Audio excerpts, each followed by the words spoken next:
ಹುಟ್ಟಿದ ಹಬ್ಬದ ಶುಭಾಶಯಗಳು ಸೂರ್ಯ. ಹೆತ್ತವರಿಗೆ ಹೆಸರು, ಊರಿಗೆ ಕೀರ್ತಿ ತರುವ ಮಗನಾಗಿ 100 ವರ್ಷ ಬಾಳಿ ಬದುಕಪ್ಪ. ಸೂರ್ಯ, ಈ ಜಗತ್ತನ್ನು ಬೆಳಗುವಂತ ಆ ಸೂರ್ಯನಂತೆ ಪ್ರತಿನಿತ್ಯವೂ ಕೂಡ ಈ ಅಣ್ಣನ ಅರಮನೆಯನ್ನು ಬೆಳೆಯುವ ಸೂರ್ಯ ನೀನಾಗಬೇಕಪ್ಪ. ಬೆಳಗುತ್ತೇನೆ ಅತ್ತಿಗೆ.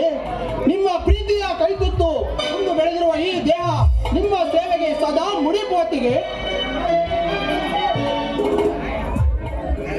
ಸೂರ್ಯ, ಹಿರಿಯರು ಎಂದರೆ ಅಣ್ಣ, ಅತ್ತಿಗೆ ಎಂದರೆ ನಿನಗದೆಷ್ಟು ಗೌರವವು. ನಿನ್ನ ಈ ಮಾತುಗಳನ್ನು ಕೇಳುತ್ತಿದ್ದರೆ 7 ಜನ್ಮ ಹುಟ್ಟಿ ಬಂದರೂ ನೀನೇ ನನ್ನ ತಮ್ಮನಾಗಬೇಕೆಂದು ಆಸೆಯಾಗುತ್ತಿದೆ ಕಣ. ನನಗೂ ಅಷ್ಟೇ ಅಣ್ಣ. ನಾನು ಮಲತಾಯಿಯ ಮಗನಾಗಿದ್ದರೂ ನನಗೆ ನೀನು ಯಾವುದೇ ಭೇದ ಭಾವ ತೋರದೆ ನಿನ್ನ ಸ್ವಂತ ಮಗನಾಗಿ ನನ್ನನ್ನು ಆಗಿದೆ. ನೀನು ಮನುಷ್ಯನಲ್ಲ, ನಿಜವಾಗಿಯೂ ನೀನು ನನ್ನ ಪಾಲಿನ ದೇವರು. ಸೂರ್ಯ, ಅಷ್ಟು ದೊಡ್ಡ ಮಾತಾಕೋ. ಭೇದ ಮಾಡಿದವರು ನರಕ ಸೇರ್ತಾರೆ, ಸಮಾನತೆ ಭಾವ ತೋರಿದವರು ಸ್ವರ್ಗ ಸೇರ್ತಾರೆ. ಈ ಅಣ್ಣನ ಅರಮನೆ ಅಂದ್ರೆ ಜೇನುಗೂಡಿದ್ದಂತೆ.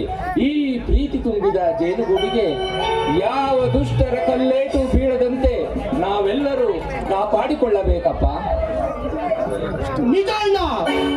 ನಮ್ಮ ಸುಖ ಸಂಸಾರದಲ್ಲಿ ಯಾವನಾದರೂ ಉಳಿಯುಂಡಲು ಬಂದರೆ ಅವನ ರುಂಡ ಅಂಗಾಂಗಗಳನ್ನು ಚೆಂಡಾಡಿ ನಾಯಿಗಳಿಗೆ ಹಾಕುತ್ತೇನೆ ಅಣ್ಣ.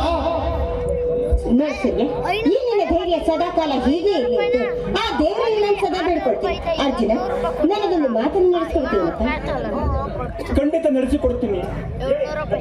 ವಿಧಿಯಾಟವನ್ನು ಹೇಳಲಬಾರದು. ಒಂದು ವೇಳೆ ಈ ಅಣ್ಣನ ಅರಮನೆಗೆ ಯಾರಾದರೂ ದುಷ್ಟರಿಂದ ತೊಂದರೆ ಆಗಿದ್ದೇ ಆದ್ರೆ ಅವರಿಂದ ನಮ್ಮನ್ನ ಕಾಪಾಡ್ತೀನಪ್ಪ. ಖಂಡಿತ ಅತ್ತಿಗೆ. ಎಂತ ಮಾತು ಅತ್ತಿಗೆ. ತಾಯಿಯ ಪ್ರತಿರೂಪ ನೀವು, ತಂದೆಯ ಪ್ರತಿರೂಪ ಈ ನನ್ನ ಅಣ್ಣ. ನಿಮ್ಮಿಬ್ಬರ ಆಶೀರ್ವಾದ ನನ್ನ ತಲೆ ಮೇಲೆ ಇರುವಾಗ ನಮ್ಮ ಮನೆತನಕ್ಕೆ ಅಪಾಯ ತರಲು ಉಪಾಯ ಹುಡುಕಿದ್ರಲ್ಲ. ಎದೆಯನ್ನು ಸಿಳಿ ಹೊರಬರುವ ಬಿಸಿ ರಕ್ತವನ್ನು ಗಡಗಡೆಯನ್ನು ಕುಡಿದು ಅವನ ರುಂಡನ ಚೆಂಡಾಡಿ ನಿಮ್ಮ ಪಾದಕ್ಕೆ ತಂದು ಅರ್ಪಿಸುತ್ತೇನೆ ಅತ್ತಿಗೆ. ಇದು ಅನ್ನ ಕೊಡುವ ಭೂಮಿಯ ತಾಯಿಯ ಅತ್ತಿಗೆ.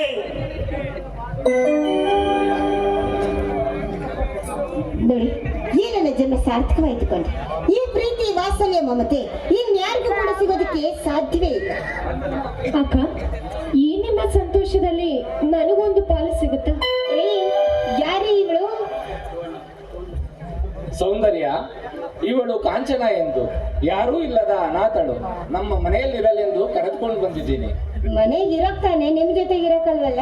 ಇಲ್ಲ. ಸರಿ, ನೋಡಪ್ಪ, ಇನ್ನು ಮುಂದೆ ಈ ಮನೆ ನಿನ್ನ ಮನೆ ಅಂತ ತಿಳ್ಕೊಂಡು ಸದಾಕಾಲ ಸಂತೋಷವಾಗಿರು. ಹಂಗೆ ಇಷ್ಟೇ ಅವರ ಹಿಂಗ ಮಾತಾಡ್ತಾ ನಿಂದಿರ್ತೀರ. ಹೆಂಗಿದ್ರು ಚಿಕ್ಕ ಯಜಮಾನ್ರದ್ದು ಹುಟ್ಟದ ಬೈತಾಳ್ರಿ. ಅದಕ್ಕೆ ಮರಗು ಬರ್ಬೇಕಂತಂದ್ರ ನಾವು ಹಾಡಿ ಕುಣದ್ರ ಮರಗು ಬರ್ತೈತಿ.